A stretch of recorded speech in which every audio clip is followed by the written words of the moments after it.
like to introduce John Horrigan. A lot of you already know him. We've had him a couple times before. He's a great speaker.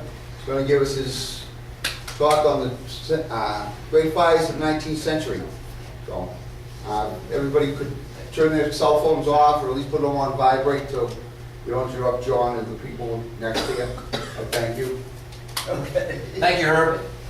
Well, it's a pleasure to be here at Tufts Library in Weymouth on this cold November evening in 2009. My lecture tonight is Great American Fires of the 19th Century, although I'll be dabbling on fires throughout America's history up through the 19th century. My background is I'm a folklorist. I study historical fires, historical weather, historical astronomy, and historical disasters. My website is ushistory.me. I try to deliver what's called the new popular public history, bringing a contemporary and invigorating view to American history. And I also belong to the Lincoln Minutemen. I'm a reenactor in the Revolutionary War. I belong to a number of historical societies, Watertown, Waltham, to be two of them. And I'm also a part-time professional announcer with the Boston Bruins alumni and the New England Patriots alumni. In fact, I just got the word today that I'll be announcing a game at Fenway Park for the Boston Bruins alumni on January 2nd. So, I'll make Sherm fellow proud of me. I just want to let you know about the New England History Festival. It's this Saturday in Watertown. We have John F. Kennedy with the Cuban Missile Crisis, debut performance Mike Lowe, Abigail Adams, Harriet Tubman. Of course, these are impersonators. Story on the Ghost of the Lady in Black, The Naked Quaker, and much, much more. So please come by. It's in Watertown, the New England History Festival, November 14th. Herb mentioned about the cell phones. Usually mine goes off when somebody says that.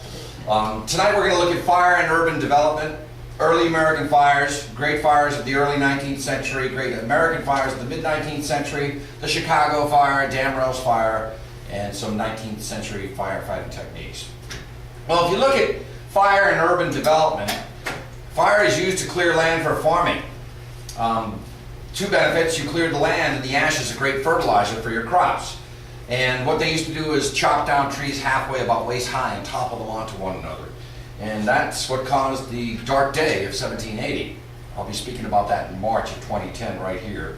But today, slash and burn is destroying most of the Amazon and tropical rainforests of Indonesia.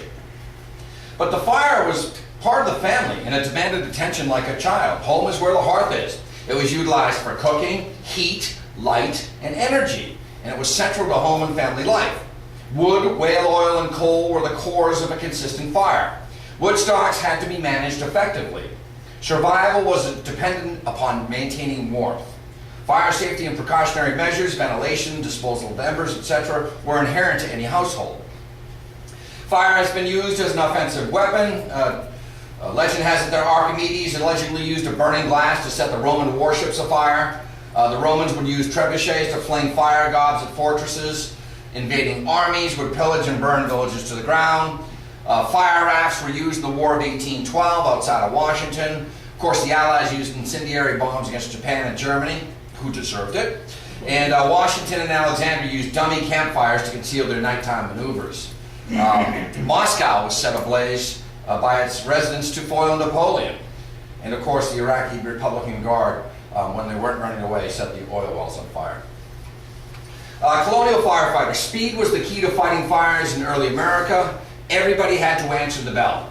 There was no traditional organized firefighting unit or apparatus. Some village ordinances decreed that each household must possess a bucket, a ladder, a long pole with a swab, and a broom. All males must respond to the ringing of the church bell. And the bucket brigade would form at the well and stretch toward the inferno. Now, instantaneous ignition when you're talking about early American fires. Smoking is only permitted indoors.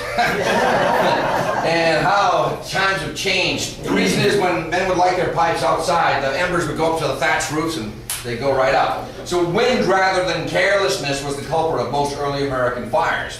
Aside from disease, the biggest killer in a village was a floating ember that was fanned to flame. A village could be reduced to ash with one errant spark, and a thatched roof on a wooden house was a fuse just waiting to be lit.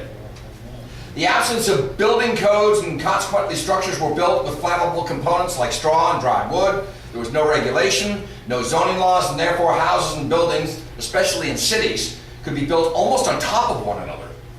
Regulations would only be instituted after a terrible fire had taken place. So what happens when you have a fire in an urban area? Well, there's urban restoration. They rebuild the city. Ethnic neighborhoods shift as new replacement housing appeals to the affluent and upper middle classes. The face of the city changes. There's a shift in commercial zones. Some industrial centers fail after great fires. Older buildings are razed and newer buildings are constructed. Sometimes fires were a boon to modernization, and there's always a population shift, a cultural shift, a migration to different parts or out of the city when the poor lose their homes due to fire. Just some background of early American firefighting history. It was in 1678 when the city of Boston founded a paid fire department and hired Thomas Atkins to be the first chief. Ye engine come lately from England. So this is the first reference of a fire engine or a pump arriving in Boston. The Fire Society was formed in 1718, and by 1720 there were 6 pumping engines and 20 firefighters. But the first leather hose didn't come into use until 1799. And it was Ben Franklin who expounded upon fire prevention, and he formed the Union Fire Company in 1776 in Philadelphia, and the first fire insurance company in 1752. First great fire in America was Jamestown, January 7, 1608. After first supply ships had arrived, a fire destroys most of the settlement. By spring it was rebuilt, but the village starvation was protracted because of it. Quote John Smith, "Most of our apparel, lodging, and private provisions were destroyed. I begin to think that it's safer for me to dwell in the wild Indian country than in the stockade, where fools accidentally discharge their muskets and others burn down their homes at night." The Dutch trading ship Tiger, full of fur pelts, catches fire and burns to the waterline while moored in New Amsterdam, or New Netherland, which is New York Harbor, at the mouth of the Hudson River, while Captain Adrian Block, who was camped on Manhattan Island, watched his ship burn to the water helplessly. That was November 1613. Then we get to Plymouth, January 14, 1621. Quote, "The house which they made for a general rendezvous by casualty fell afire, and some were fain to retire aboard the Mayflower for shelter. The only building on shore at the time was full of beds for the sick, who with their loaded muskets lay there.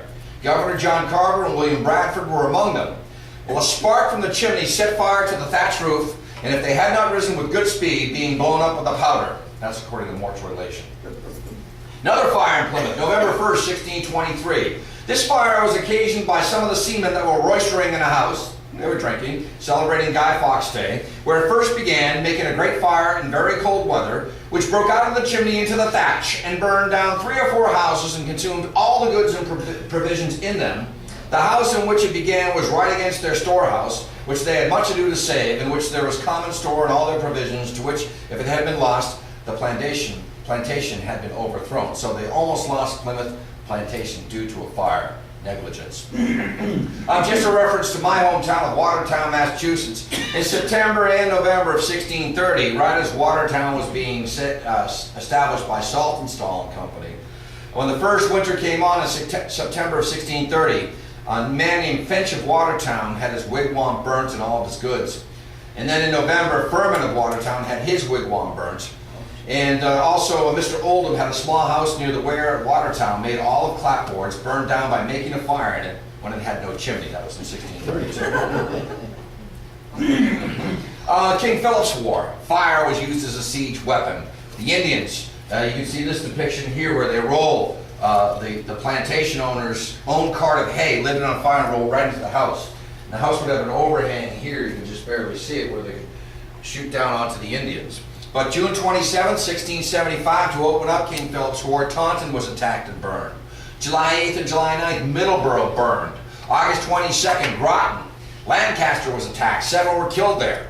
December 19, 1775, the Great Swamp Fight, which was the palisade of the Narragansetts, and this was the first time fire was used by the colonists on the Indians. Nearly 24 raids by native inhabitants deployed fire as a siege weapon. October 5th, 1675, native inhabitants raided the towns of Hatfield, Northampton, and Springfield, where 30 houses are burned. Medfield, Groton, Sudbury, Plymouth, Rehoboth, Providence, and Marlborough were burned. February of 1676, Mary Rowlandson was abducted, and she was taken in the middle of a fire.